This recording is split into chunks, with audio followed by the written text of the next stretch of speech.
Professor, seja muito bem-vindo à Escola da Magistratura. E eu queria começar parabenizando pela palestra, que trouxe até uma visão bem diferente das palestras normalmente apresentadas para o público em geral. E eu queria começar com a provocação que o senhor fez, como chamar a IA para a mesa, para se sentir mais confortável e para que nós possamos usá-la para melhorar o nosso desempenho. Bom, perfeito. A gente começa chamando ela para uma agenda de produtividade.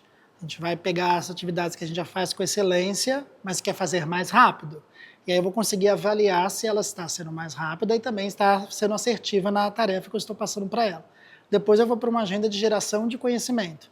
Eu quero que ela sintetize documentos para mim, eu quero que ela produza novos documentos, e eu consigo avaliar se aquilo está sendo gerado adequadamente e eu também consigo me apropriar daquele novo conhecimento.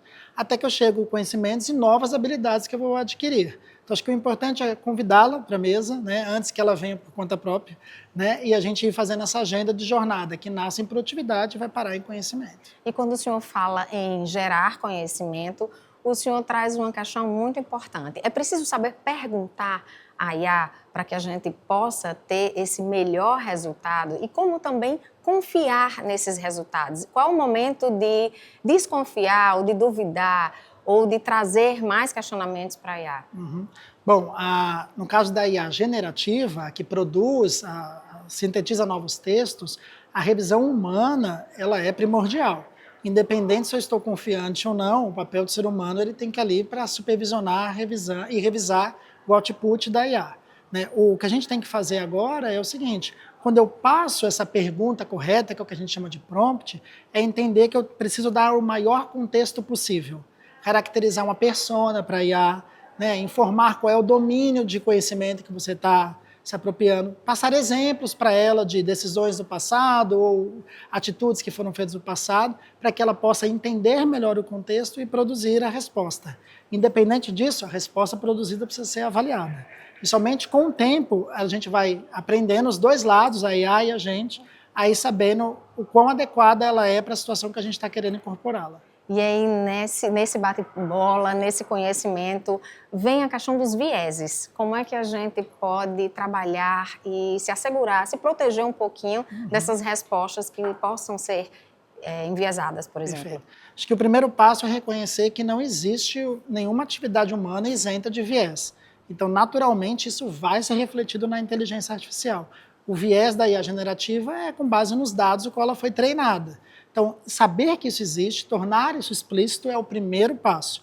Depois é começar a colocar algumas contingências. Colocar talvez uma segunda inteligência artificial para revisar se aquilo que foi produzido está perpetuando ou maximizando algum viés. E no final do dia é ser transparente a ponto de reconhecer para o que serve e para o que não serve também. Acho que a gente também tem que falar das situações em que ela não é adequada e para quem ela não é adequada. Só assim a gente traz o assunto de viés como um assunto de rotina, que a gente tem desafios como sociedade para minimizar, mas que é inerente da capacidade humana. Nós produzimos viés em tudo que fazemos. O tempo todo.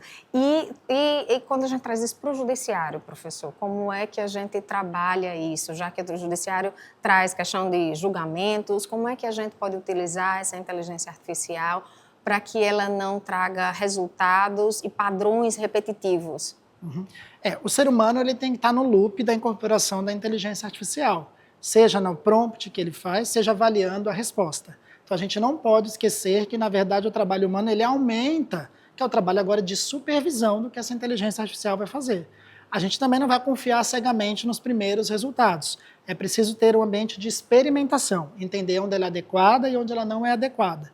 E só assim a gente vai conseguir julgar se ela vai ser adequada para algum propósito e inadequada para outro propósito.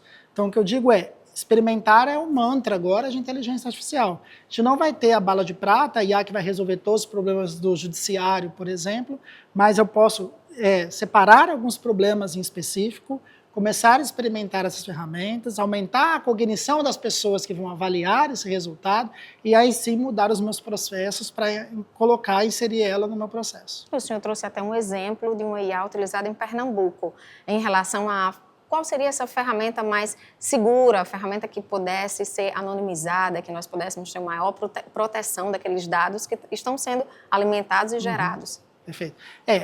Pernambuco é um exemplo, né, de um desembargador que fez ali de um ambiente de experimentação uma rotina que ajudou ele nos processos, né? Então, começa normalmente com o desenvolvimento local, né? Os dados eles ficam localmente dentro do órgão ou qualquer que seja, e ali se produz o intelecto humano necessário para avaliar se aquilo é pertinente. Ao final, a gente começa a perceber que tudo que teve a intervenção da IA foi sinalizado para que o ser humano consiga compreender, e ali ele forma um processo cognitivo que ele sabe onde é adequado e onde é inadequado. Mas o passo inicial foi a disposição de experimentar, a disposição de compreender qual é o melhor papel para ela dentro daquelas tarefas. Alguns processos provavelmente não passam por ela porque ainda estão imaturos, ainda requer muitos mais dados, ou maturidade do ser humano que vai avaliar. Mas ali já é um case evidente que aumento de produtividade e celeridade, eles são ordem do dia. Então, isso acontece de uma maneira ou outra. Né? Mas o papel do ser humano, ele existe em toda a reportagem que conta o caso de Pernambuco. Né? Como eles avaliaram, como eles julgam, como eles sinalizam que aquilo sim teve uma intervenção de inteligência artificial, mas revisada por um ser humano. E como é que o senhor avalia, como é que as instituições públicas estão entrando e adotando essas ferramentas de uma forma mais segura? Bom, eu acho que todas estão buscando uma política, né? Uma política de governança de inteligência artificial. A gente já passou por grandes discussões de política de governança de dados e agora a gente está caindo na política de governança do principal produto de dados, que é a inteligência artificial. Então, acho que nasce no pensamento de estruturar uma política, deveres e direitos, responsabilidades, criar um ambiente de experimentação, cooperar com agentes da sociedade, empresas de tecnologia, universidades, para formar. A gente está diante de uma tecnologia que vai mudar a forma como a gente trabalha. Então, agora é um ambiente de juntar múltiplas capacidades, pessoas, ferramentas, outros instrumentos, e colocar todo mundo junto para ver o melhor desenho. Mas o passo inicial é a política, é as diretrizes que a gente quer do uso da inteligência artificial. E quando o senhor fala em mudar o ambiente de trabalho, é importante começar a mudar, inclusive, nessa experimentação na vida como um todo, no uso da IA. E o senhor trouxe exemplos bem interessantes de como é que o senhor vai fazendo isso, como é que pode ser essa inteligência artificial inserida nas nossas rotinas. Perfeito. Pode falar um pouquinho de um exemplo que eu acho que pode até ser uma boa orientação para quem ainda não sabe qual a melhor forma, como extrair o melhor da IA? Eu acho que todo mundo poderia começar avaliando como a IA desempenha uma tarefa que a pessoa já faz com excelência, para conseguir julgar adequadamente o resultado e entender esse mecanismo de funcionamento. E depois ela pode partir para uma jornada que eu particularmente sigo, que é de aprender novos conteúdos ou habilidades. Então a pessoa pode incorporar a IA como um coach, como um tutor. Né? Obviamente, nesse processo, eu não estou pedindo para ela decidir nada por mim, mas ela está me auxiliando, ela está acelerando a aquisição de novas habilidades. E aí, com o passar do tempo, eu vou encontrando outros espaços na minha agenda pessoal para ela.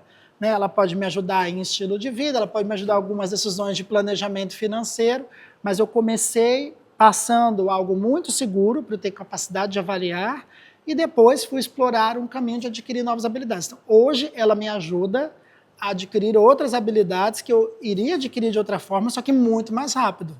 Né? Então, hoje ela resume papers para mim, ela faz um podcast sobre um tema que eu quero também, né, entender de uma outra forma de aprender. Né? Então, o que ela me trouxe foi formas diferentes de adquirir um conhecimento que me interessava. Né? E ela traz isso, por incrível que pareça, a IA é uma das tecnologias mais baratas que tem. Né? Lógico que o desenvolvimento dela é muito custoso, sim, mas para o usuário final, o custo-benefício dela frente ao que ela proporciona é barato. Então, assim, as pessoas estão conseguindo incorporar ela. Essa não é uma barreira. Barreira está no fato de que a gente tem que se apropriar desse novo jeito de lidar com ela. Barreira é quebrar esse paradigma, esse medo, não é isso de usar, até porque esse medo traz também aquela questão do conflito entre a privacidade dos meus dados e a minha possibilidade de extrair o máximo no uso da ferramenta. Como é que o senhor vê esta questão? É um conflito, privacidade de dados e o uso da IA, já que a gente vê também questão hoje em dia, por exemplo, até do deepfake? Sempre que a gente quer algo personalizado, a gente está colocando em jogo a nossa privacidade. Né? Então, o atributo que nos busca por fornecer os nossos dados é a personalização. Então, naturalmente, se eu quero que uma inteligência artificial se adapte a mim, parte dos meus dados vai. né? Então, esse é um mecanismo de troca, né? Não é uma soma zero, tem que passar algo para conseguir ser personalizado. Então, isso faz parte de um mecanismo que a gente também quer esse benefício. Eu acho que o que preocupa é o uso indevido além da personalização para mim. E aí, com boa prática, a gente tem que ler os termos de uso das ferramentas, buscar, né, sempre revisitar se é necessário fornecer aquele dado, né, e ter ali um bom senso sobre quais informações ou documentos a gente compartilha com a IA. Mas fugir do jogo natural entre quais dados eu cedo versus a personalização que eu vou receber é muito difícil. Faz parte da troca que existe do desejo de eu ter algo personalizado com a necessidade de que eu preciso compartilhar um dado, né? Mas, para além disso, observar o que eles vão fazer com isso que eu compartilho, para além do resultado que eu já estou esperando. Acho que esse é o grande dilema. Assim, e aí, para finalizar, o senhor fez um comentário bem interessante, que era do desenho, que eu acho que muitas pessoas já conheceram, dos Jetsons, né? E aí, nós já estamos nesse mundo atual dos antigos Jetsons, como é que a gente lida agora com essa realidade? Já faz parte da nossa vida, a IA ela já faz parte da nossa vida, muito além do que eu uso, por exemplo, de um ChatGPT? Sim. Eu acho que a gente está muito próximo ao mundo proposto pelos Jetsons, com uma grande diferença que eles não pensaram lá, né? O pai da família, o George Jetson, saía para trabalhar, né? E em casa, a casa era comandada por um robô, uma espécie de inteligência artificial que cuidava da casa e da família. Eles não projetaram que no trabalho do George ele ia dividir a mesa dele com uma inteligência artificial. Então, acho que a diferença da gente para os Jetsons agora a gente tem um papel de pensar em algo que eles não projetaram. A gente nunca projetou a IA dividir a mesa com a gente, sendo o nosso copiloto. A gente projetou ela nos servindo. Mas é diferente de eu falar que agora eu posso dividir o meu trabalho com ela. Então, a gente chegou naquele estágio com essa pequena diferença. E é um gap gigantesco, porque a gente nunca nos permitiu ver como dividir esse ambiente, né? Então, é aquela dualidade entre os meus anos de experiência, meu conhecimento, versus uma IA que pode ter viés, etc., mas também a outra dualidade eu posso ser muito mais produtivo, eu posso gerar novos conhecimentos. Então, Jetson já chegou em boa parte, com essa pequena diferença. O Jorge que não se preocupava em ter uma IA com ele, e agora a gente é aquele Jorge que tem uma IA querendo trabalhar com a gente. Ah, excelente. E só mais uma pergunta. A gente fala muito em IA generativa. Perfeito. E como é que como é que estamos caminhando no uso da IA preditiva? Dentro do judiciário, dentro das diversas áreas? Eu brinco que depois do lançamento de ferramentas como o ChatGPT, a gente dividiu a IA em algo que é generativo e não generativo. Mas o fato verdadeiro é que a IA é muito maior que a IA generativa, né? A gente já sabe que a generativa ela é boa para essa interface conversacional. Ela reduz a barreira do ser humano com a máquina. Mas ela ainda não é muito boa em predições ou outras ferramentas. O que a gente tem como consenso hoje é que ela é a porta de entrada para executar outros modelos de IA. E a gente já tem no judiciário, seja nacional ou internacionalmente, bases de dados que foram utilizadas para coletar estatísticas para criar modelos preditivos. Então, acho que hoje, na verdade, a gente tem um potencial maior ainda de usar outros modelos, os não generativos, os modelos preditivos ou de prognósticos, potencializados com a IA generativa. Então, a gente não pode esquecer que a gente chama muita atenção para a IA generativa, mas ela é 5% do que é o mundo e o universo de inteligência artificial. Só que a diferença é que esse 5% tornou o acesso muito mais fácil aos outros 95%.